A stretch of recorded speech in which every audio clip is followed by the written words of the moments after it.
ఎదుటోడితో పెట్టుకోవాలంటే ఉండాల్సింది బ్రాండ్ కాదు, ఇక్కడ దమ్ము టన్నులు టన్నులు ఉంది ఇంకా.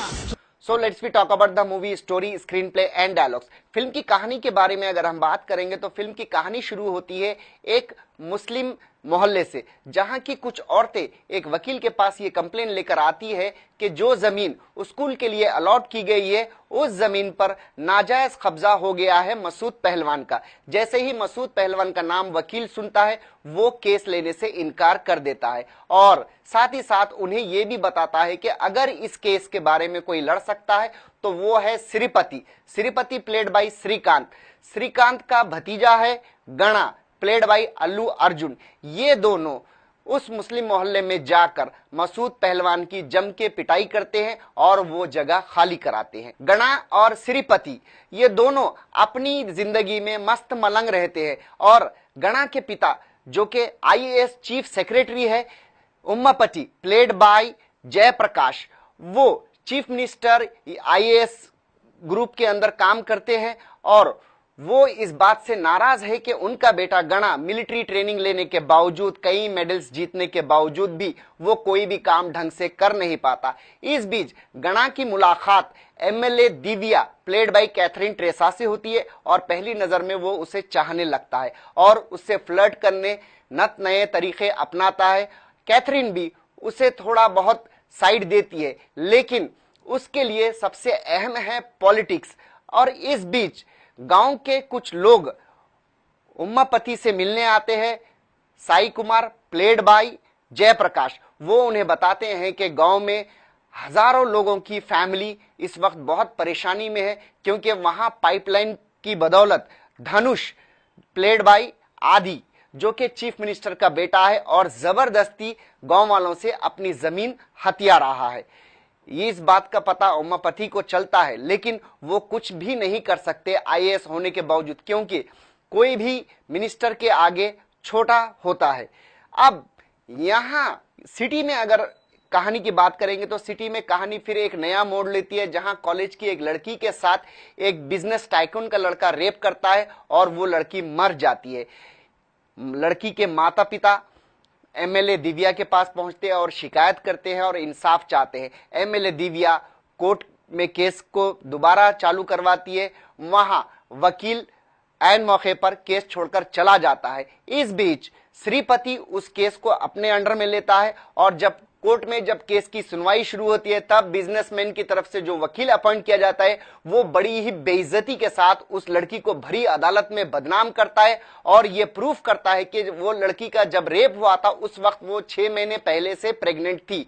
ये सदमा उस लड़की के माता पिता बर्दाश्त नहीं कर पाते और जज इस केस को वहीं रफा दफा कर देता है। माता पिता अपनी सच्चाई साबित करने के लिए कोर्ट की बिल्डिंग से कूदकर खुदकुशी कर लेते हैं। इस बात का सदमा गणा को बहुत पहुंचता है और वो कातिलों को सजा दिलवाने की कोशिश करता है।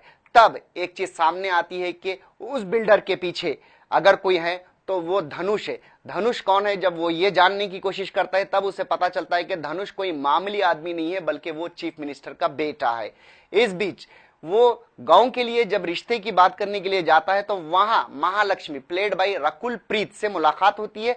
रकुल प्रीत को वो चाहता तो जरूर है लेकिन उससे शादी करना नहीं चाहता और वहां से निकल जाता है। वहां से निकलने के बाद धनुष जो कि उस गांव की जमीन को हथियाना चाहता है और गांव की जमीन के सारे लोगों को, यहां तक के महालक्ष्मी के पिता और उस गांव के बड़े प्रधानों को भी बड़ी ही बेदर्दी से कत्ल कर देता है। रकुल प्रीत किसी तरह अपनी जान बचाकर निकलती है और गणा के पास आती है। गणा को सारी सच्चाई बताती है कि धनुष ने किस तरह उसके पिता और गांव वालों का कत्ल किया है।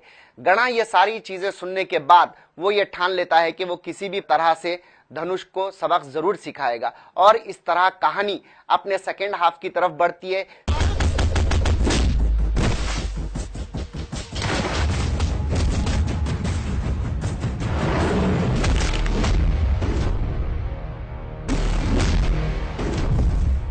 Anytime, anywhere, anybody. నేను రెడీ.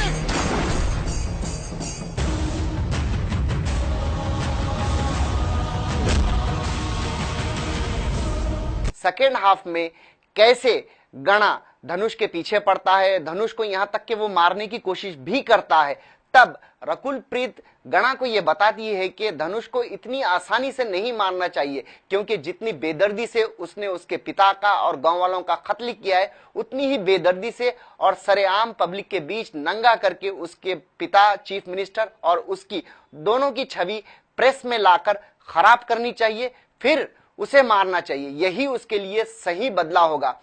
किसी तरह यहां पर धनुष अपने आप को बचाकर भाग जाता है और पिता चीफ मिनिस्टर के आने के बाद किस तरह वो दोनों प्लान करते हैं और उम्मापति और श्रीपति दोनों को ट्रैप करते हैं और डीजीपी सुमन के रिटायरमेंट वाले दिन ही उसके ऊपर हमला कर देते हैं और चीफ मिनिस्टर ये प्लान बनाता है कि गणा के पिता और उसके चाचा को उस कत्ल के केस में फंसा देने की प्लान करते हैं। लेकिन ऐन वक्त पर गणा आ जाता है और धनुष और चीफ मिनिस्टर दोनों को जान से मार देता है। तो ये थी इस फिल्म की कहानी।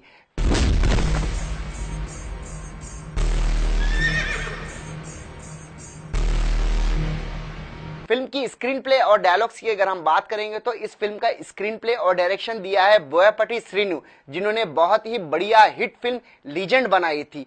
सराय नोडु भी उन्होंने सारे एलिमेंट्स को ध्यान में रखकर, जो कि तेलुगु फिल्म की ऑडियंस का जो टेस्ट होता है, यानी फैमिली सीक्वेंस, फैमिली के सीन्स, थोड़ी बहुत कॉमेडी, और कॉमेडी के लिए हमेशा हर फिल्म के अंदर ब्रह्मानंदम को ही लिया जाता है। ब्रह्मानंदम ने इस फिल्म में भी ठीक ठाक कॉमेडी की है। फाइनली उनका कंक्लूजन भी देखने पर आपको हंसी जरूर आएगी।